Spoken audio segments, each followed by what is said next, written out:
దండయాత్ర జ్వాలాముఖి ఆలయం పైన అయిన తర్వాత తన యొక్క 7వ దండయాత్ర ఇక్కడ సింధ్ అనే ప్రాంతం పైన ముల్తాన్ అనే ప్రాంతం ఉంటుంది. ఈ ముల్తాన్ అనే ప్రాంతం పైన తన యొక్క 7వ దండయాత్రను చేయడం జరుగుతుంది. ఈ 7వ దండయాత్ర ఏ సంవత్సరంలో అంటే క్రీస్తు శకం 1010వ సంవత్సరంలో తన యొక్క 7వ దండయాత్ర ముల్తాన్ అనే ప్రాంతం పైన చేయడం జరుగుతుంది. అక్కడ పరిపాలిస్తున్న రాజు ఎవరంటే అబ్దుల్ ఫతాదవ్. ఆల్రెడీ తన యొక్క 4వ దండయాత్రను కూడా ముల్తాన్ అనే ప్రాంతం పైననే చేయడం జరుగుతుంది.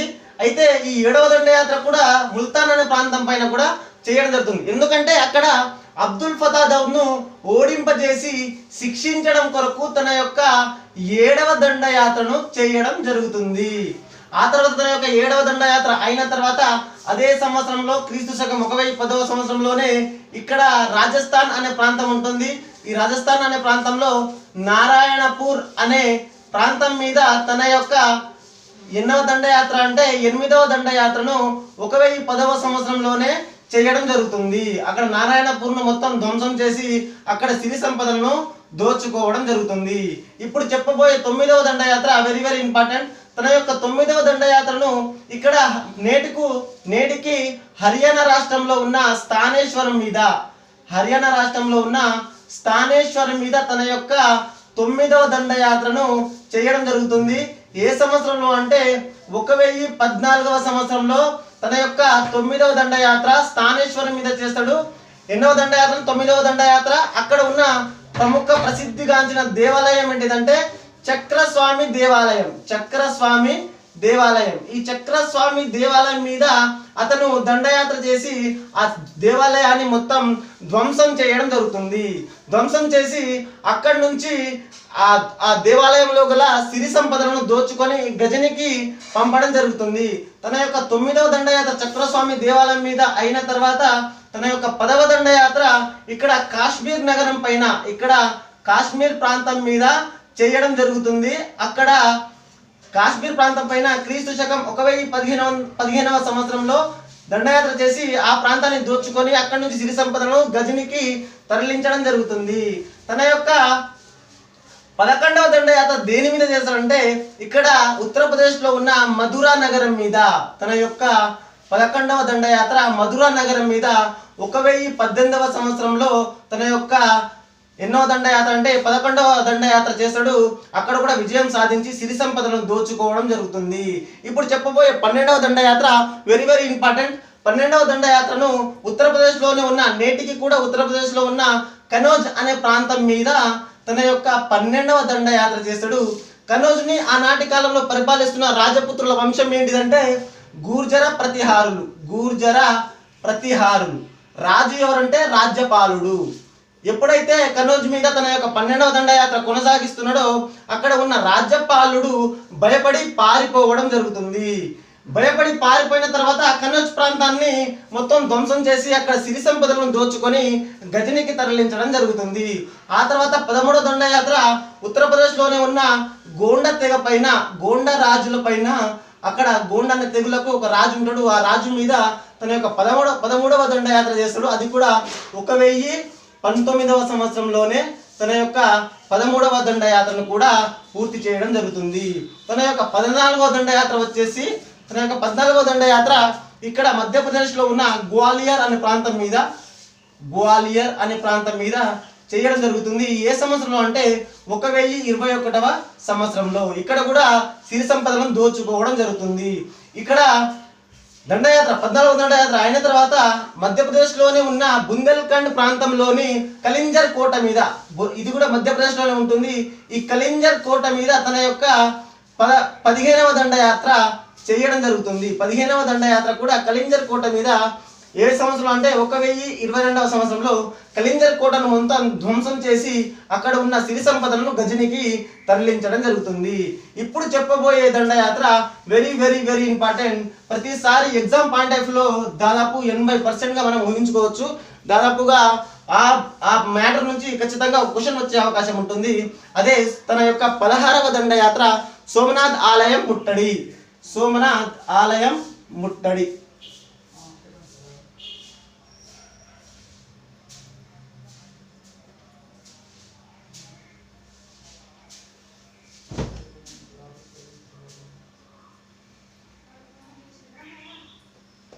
సోమనాథ ఆలయ ముట్టడి తన యొక్క 16వ దండయాత్ర ఏ సంవత్సరంలో అంటే క్రీస్తు శకం 1025వ సంవత్సరంలో తన యొక్క ఎన్నవ దండయాత్ర అంటే 16వ దండయాత్ర చేయడం జరుగుతుంది.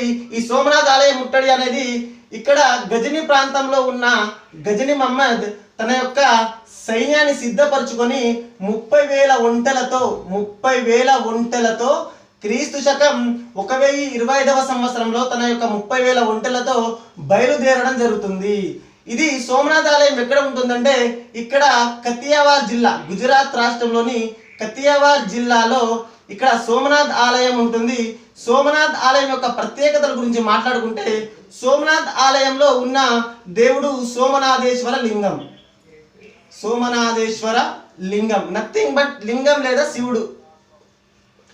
ఇక్కడ సోమనాథ్ ఆలయంలో దాదాపుగా 3,000 మంది పరిచారకులు అంటే పరిచారక వర్గం, 3,000 మంది పరిచారక వర్గం, 1,000 మంది అర్చక వర్గం, 1,000 మంది అర్చక వర్గం పరిచారక వర్గం మధ్య డిఫరెంట్ ఏంటిదంటే పరిచారక వర్గం అంటే ఆ గుళ్ళో పనిచేసేవారు, అర్చక వర్గం అంటే ఆ గుళ్ళో పూజ కార్యక్రమాలు చేసేవారు అంటే బ్రాహ్మణులు. ఆ తర్వాత సోమనాథ్ ఆలయం కింద 10,000 గ్రామాలను సోమనాథ్ ఆలయం కింద 10,000 గ్రామాలను దానంగా అంటే దేవమాన్యాలుగా ఉన్నాయి. అంటే దేవమాన్యాలు అంటే ఏంటిదంటే 10,000 గ్రామాలను సోమనాథ్ ఆలయం కింద దానం చేయబడ్డాయి. ఈ 10,000 గ్రామాల నుంచి వచ్చే పన్నులు కూడా ఈ సోమనాథ్ ఆలయానికే చెందుతుంది. ఆ విధంగా సిరి సంపదలతో విరుజిల్లుతున్న సోమనాథ్ ఆలయం మీద ఎలాగైనా సరే దండయాత్ర చేసి అక్కడ సిరి సంపదలను దోచుకోవాలని ఎవరు అనుకున్నారంటే గజని మహమ్మద్ అనుకుని తన యొక్క దండయాత్రను 1025వ సంవత్సరంలో కొనసాగించిండు. అక్కడ నుంచి తన యొక్క సైన్యంతో బయలుదేరి ఇక్కడ గుజరాత్ లో ఉన్న ప్రముఖమైన ఎడారి ఏంటిదంటే తార్ ఎడారి. ఈ తార్ ఎడారి గుండా ప్రవహించే నది ఏంటిదంటే లూని నది. ఈ లూని నది అనేది ఎక్స్ట్రా పాయింట్ కింద రాసుకోండి. ఈ తారెడారిని దాటడానికి అతనికి 7 రోజుల సమయం పట్టింది. ఎన్ని రోజులు అంటే 7 రోజుల సమయం పట్టింది. ఆ తర్వాత అతను కతియావార్ జిల్లాకు చేరుకొని అక్కడ అనిహిల్వాడ్ ప్రాంతంలో ఈ సోమనాథ్ ఆలయం ఉంటుంది. అనిహిల్వాడ్ ప్రాంతానికి చేరుకొని అక్కడ అప్పుడు పరిపాలిస్తున్న రాజపుత్ర వంశులు ఎవరు అంటే సోలంకిలు. రాజపుత్ర వంశస్థులు ఎవరంటే సోలంకిలు. ఆ సోలంకిలలో రాజు ఎవరంటే భీమదేవుడు ఈ ఎవరు మహమ్మద్ గజని చూసి అతను భయపడి పారిపోవడం జరుగుతుంది. పారిపోయిన తర్వాత సోమనాథ్ ఆలయం ముట్టడి అనేది చాలా సింపుల్ అయిపోతుంది. సోమనాథ్ ఆలయాన్ని అతను 3 రోజుల పాటు దోచుకొని ధ్వంసం చేసి అక్కడ ఉన్న సిరి సంపదలను దోచుకోవడం జరుగుతుంది. ఇక్కడ సోమనాథ్ ఆలయంలో అతను అక్కడ ఉన్న సోమనాథేశ్వర లింగాన్ని ముక్కలుగా విడగొట్టి ఆ ముక్కలను గజనికి పంపించడం జరిగింది. ఇటువంటి కార్యక్రమం, ఇటువంటి ఒక మహమ్మదీయ పాలకుడు ఒక విగ్రహాన్ని ముక్కలుగా విడగొట్టడం అనేది ఒక మహమ్మదీయ వ్యక్తి చేయగలిగిన గొప్ప కార్యక్రమం అనేది మహమ్మదీయ ప్రజల యొక్క నమ్మకం. ఇది వెరీ ఇంపార్టెంట్. ఆ తర్వాత వచ్చేసి ఈ కేంద్రం ఎప్పుడైతే ధ్వంసమైందో చరిత్రకారులు ఏమని వర్ణించారంటే భారతదేశంలోనే ఒక పవిత్రమైన కేంద్రం ధ్వంసం కాబడింది అనేది చరిత్రకారుల యొక్క మాట. ఇది సోమనాథ్ ఆలయం యొక్క ముట్టడి. తన యొక్క సిరి సంపదలను దోచుకొని వెళ్తున్న తరుణంలో ఇక్కడ సింధ్ అనే ప్రాంతం ఉంటుంది. ఇది నేను తన యొక్క 17వ దండయాత్రలో వస్తుంది కాబట్టి ఇప్పుడు చెప్తాను. ఆ 17వ దండయాత్ర ఏంటిదంటే ఇక్కడ అతను సోమనాథ్ ఆలయాన్ని ముట్టడించి తన యొక్క సిరి సంపదను దోచుకెళ్తున్న సమయంలో ఇక్కడ సిరి సంపదను దోచుకొని గుజరాత్ రాష్ట్రం దాచి దీనిపైనే సింధ్ అనే రాష్ట్రం ఉంటుంది. గుజరాత్ రాష్ట్రం పైన ప్రస్తుతానికి పాకిస్తాన్ లో ఉంది. ఈ సింధ్ అనే ప్రాంతంలో ఉన్న తెగలు ఎవరంటే జాట్ తెగలు.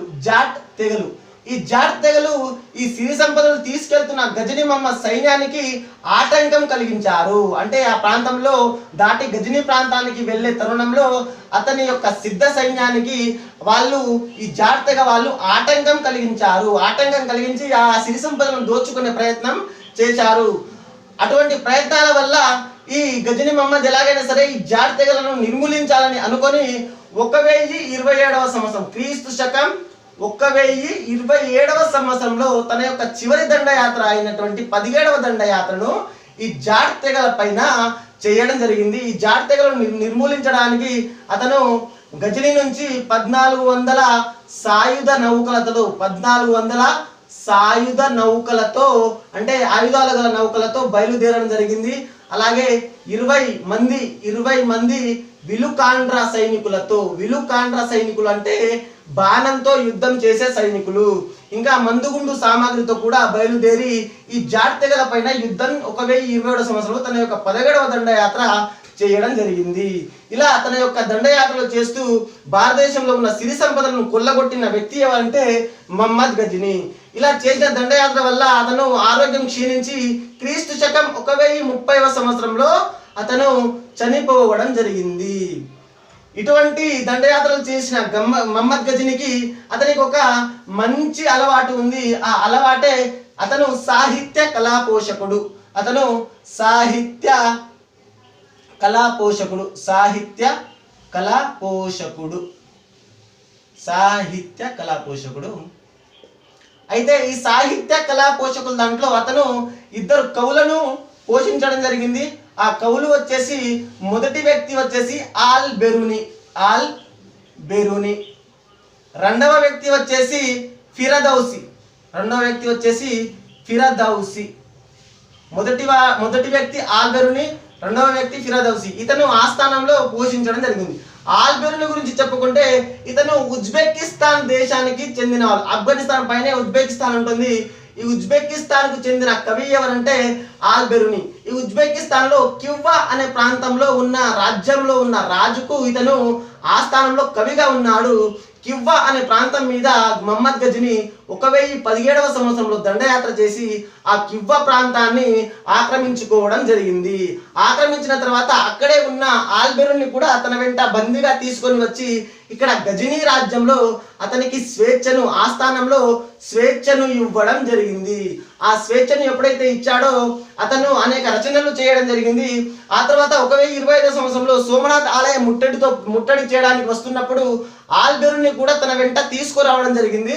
అక్కడే అతను రచించిన గ్రంథం ఏంటిదంటే కితాబ్ ఉల్ హింద్.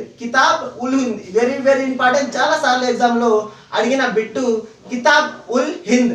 తను రాసిన గ్రంథం కితాబ్ ఉల్ హింద్ అరబిక్ భాషలో రాయడం జరిగింది.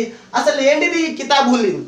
అరబిక్ భాషలో రాయడం జరిగింది. కితాబ్ ఉల్ హింద్ అంటే ఇది 10వ శతాబ్దంలో అక్కడ హిందూ ప్రజల యొక్క 10వ శతాబ్దంలో హిందూ ప్రజల యొక్క జీవన విధానాలను గురించి తెలియజేసే గ్రంథం.